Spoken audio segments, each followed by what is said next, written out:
The Young and the Restless spoilers. In Genoa City, love and betrayal were never strangers, and the tangled web between Nate, Audra, and Kyle had reached a boiling point that no one could ignore. For weeks, Nate had been watching with growing suspicion as Audra spent more and more time with Kyle, their late-night meetings and whispered conversations painting a picture that no amount of professional explanation could erase. She told him again and again that it was only business, that her work with Kyle was essential for the deals they were negotiating and the opportunities they were chasing. She insisted that her time with him was not about intimacy or betrayal, but about building alliances that would secure their future. Nate wanted to believe her, he wanted to trust the woman he had given his heart to, but every time he saw them together, his stomach twisted with doubt. That doubt transformed into fury when Nate witnessed what no explanation could ever cover. One evening, when he had followed his instincts and gone to find Audra, he saw her with Kyle not in a conference room, not seated across a polished table discussing contracts, but in an embrace. The sight cut him deeper than any wound he had ever endured. He saw them hugging, saw the way Audra leaned into Kyle's presence, and before he could tear his eyes away, he saw the unthinkable, their lips meeting in a kiss that shattered every ounce of trust he had left. The image burned itself into his mind like a brand, a memory that would not fade no matter how desperately he wished it away. When Nate confronted Audra, she scrambled for words, her voice trembling as she tried to hold on to what was slipping through her fingers. She admitted that Kyle had been pursuing her, that his charm and persistence had broken through her defenses at a moment of weakness. She confessed that there were times when she had felt tempted, when the lines between business and personal had blurred, but she swore that those moments meant nothing. She told him that in her heart, the only man she loved was Nate, that everything else was a mistake, a fleeting lapse in judgment that she regretted with every fiber of her being.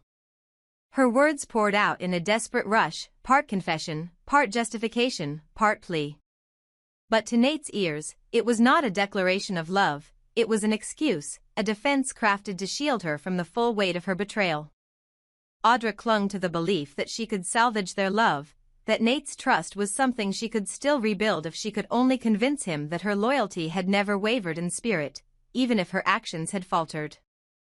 She insisted that Kyle meant nothing, that the chapter with him was already closed, that from this moment forward she would devote herself fully to Nate and their relationship. But Nate's heart was a storm. Her words rang hollow against the echo of the kiss he had witnessed. How could she speak of love and loyalty when his eyes had already seen the truth? How could she beg for forgiveness when her betrayal was still fresh and bleeding? For Nate, the betrayal was not just about Audra, it was about Kyle as well. To him, Kyle was the aggressor, the seducer, the man who had dared to plant poison in the soil of his relationship. He saw Kyle as the architect of his pain, the one who had shattered the trust Nate had built with Audra, the one who had dared to touch what was not his to claim. In Nate's mind, there could be no forgiveness, no tolerance, no coexistence. Kyle had crossed a line, and Nate would not stand by and let him walk away unpunished. Fueled by a rage that burned hotter with every heartbeat, Nate confronted Kyle with fists instead of words. In an explosion of violence, he lashed out, his knuckles meeting Kyle's jaw in a brutal strike that sent shockwaves through the room. His voice roared with fury as he demanded Kyle stay away from Audra, spitting accusations of manipulation, deceit, and betrayal. Kyle, caught completely off guard, staggered back in shock, his eyes wide with confusion. He could barely register the blow before the accusations rained down, words filled with venom that made no sense to him. To Kyle, this was madness. He and Audra had never been anything more than business partners. Yes, there had been moments of warmth, laughter shared in meetings, perhaps even a hug in celebration of a deal closed, but never had he pursued her romantically, never had he intended to step into the sacred space of her relationship with Nate. The kiss Nate claimed to have seen was a mystery to him, perhaps a misunderstanding, perhaps a fabrication, but certainly not the truth. The chaos escalated further when Jack entered the scene. To walk in and see his son under attack, to witness Nate striking Kyle with unbridled rage, was enough to send the patriarch's own fury surging. Jack's protective instincts took control in an instant. Without hesitation, he crossed the room, his hands gripping Nate by the collar, yanking him back with a force that spoke of both paternal love and explosive anger. His eyes blazed as he demanded to know what Nate thought he was doing, how he dared to lay hands on his son. The clash of generations, of tempers, of family loyalty and romantic betrayal, all collided in that charged moment as Jack stood between the men, his rage a storm that rivaled Nate's own. The scene was a whirlwind of emotion, Audra's desperate pleas for Nate to listen, Kyle's bewildered protests of innocence, Nate's furious determination to protect his pride and punish the man he believed had wronged him, and Jack's explosive wrath at seeing his son assaulted. The air was thick with tension, the kind of tension that promised there would be no easy resolution, no calm after the storm, only more wreckage left in the wake of unchecked emotions. Every word, every movement, every breath carried the weight of betrayal, love, family, and vengeance, and Genoa City would not remain the same once the dust settled. Kyle Abbott had never asked to be dragged into the vortex of manipulation that seemed to follow Audra Charles wherever she went, but in Genoa City, no one ever escaped unscathed from the games of power and passion. For months, their professional collaboration had been uneasy but necessary, a partnership born not of trust but of strategy, each using the other to further goals that always seemed to shift beneath the surface. Yet when the line between work and personal life began to blur, when Audra allowed her ambition to spill into territory that threatened Kyle's reputation and his relationships, it became clear that the partnership had run its course.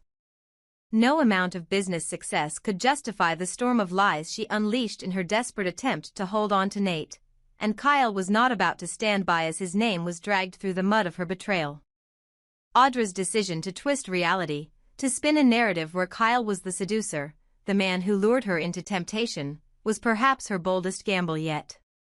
She told Nate that Kyle was relentless, that he was the one who blurred professional lines, that in moments of weakness she had faltered only because of his pursuit. But the truth was far different. It had been Audra who played the dangerous game, Audra who let her ambition and insecurity drive her toward compromises that would haunt her, Audra who kissed and concealed, then crafted a story that shifted blame onto someone else. She believed Nate would never forgive her without a scapegoat, so she made Kyle the villain in her tale, never realizing the long-term damage such deceit would inflict. For Kyle, the accusations were more than insulting, they were intolerable. He had no romantic interest in Audra, no desire to step into her mess of a love life, and yet here he was, painted as the wedge that destroyed a relationship. His heart belonged to Claire, a woman who had offered him something genuine after years of failed relationships, heartbreaks, and betrayals. Claire was his future, his stability, the quiet strength he wanted to build a life with, and yet every time he turned around, Audra's shadow loomed, dragging him into drama that had nothing to do with him. Worse still was Victor's constant interference, his suspicious eye fixed on Kyle and Claire as though their love were a problem to be solved rather than a blessing to be nurtured.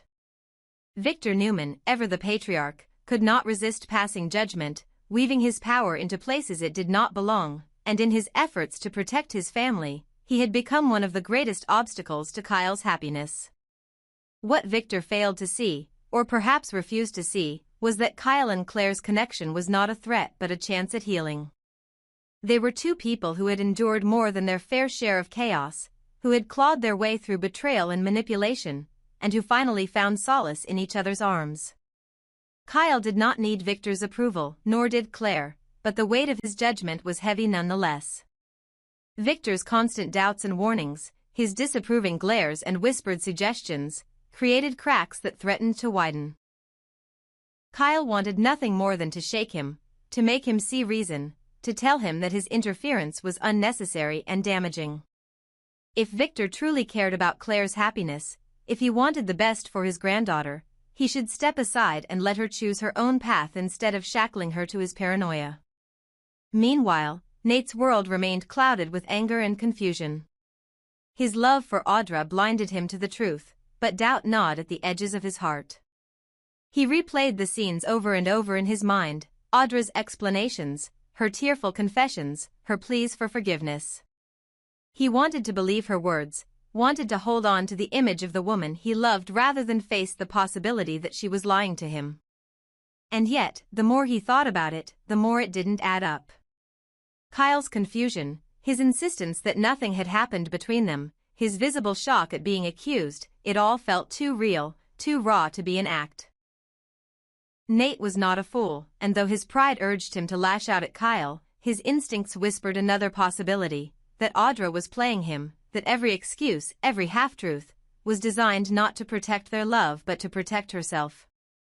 It was a dangerous realization waiting to surface, one that would shatter everything Audra had tried to build. For if Nate uncovered the truth, if he discovered that she had not only betrayed him but also tried to manipulate him into turning against Kyle, her carefully constructed world would crumble. Audra knew this, and that was why she clung to Nate so desperately, why she doubled down on her lies even as cracks began to show. She had convinced herself that Nate was the prize worth any risk, that losing him would mean losing everything, and so she fought with every ounce of charm, deception, and desperation she had. But the tighter she held on, the more obvious it became that her grasp was slipping. Kyle had reached his breaking point. He refused to allow Audra to drag his name through the mud any longer. Their partnership, whatever value it once held, was finished. He told her plainly that their business together was over, that he would not sit silently while she used him as a pawn in her twisted game with Nate. He demanded that she take responsibility for her actions, that she stop weaving lies to cover her tracks, and that she leave him and Claire out of her chaos. Audra bristled at his defiance, but beneath her bravado was fear, the fear of losing Nate, of losing her influence, of being exposed as the manipulator she truly was. The truth, however, has a way of surfacing no matter how deeply it is buried. And as Nate's suspicions grew, as Victor's interference threatened to backfire, and as Kyle drew closer to Claire in defiance of the drama around him, the stage was set for a confrontation that would change everything. Questions hung in the air like storm clouds ready to break. Would Nate finally see through Audra's lies? Would Victor realize that his constant judgment was pushing his granddaughter away rather than protecting her? Would Kyle and Claire's love survive the interference of those who could not let them be? In the end, one fact was undeniable: Audra had created a mess of her own making, and no amount of excuses or blame-shifting could change that. The only question left was how many lives she would drag down with her before the truth finally set them free.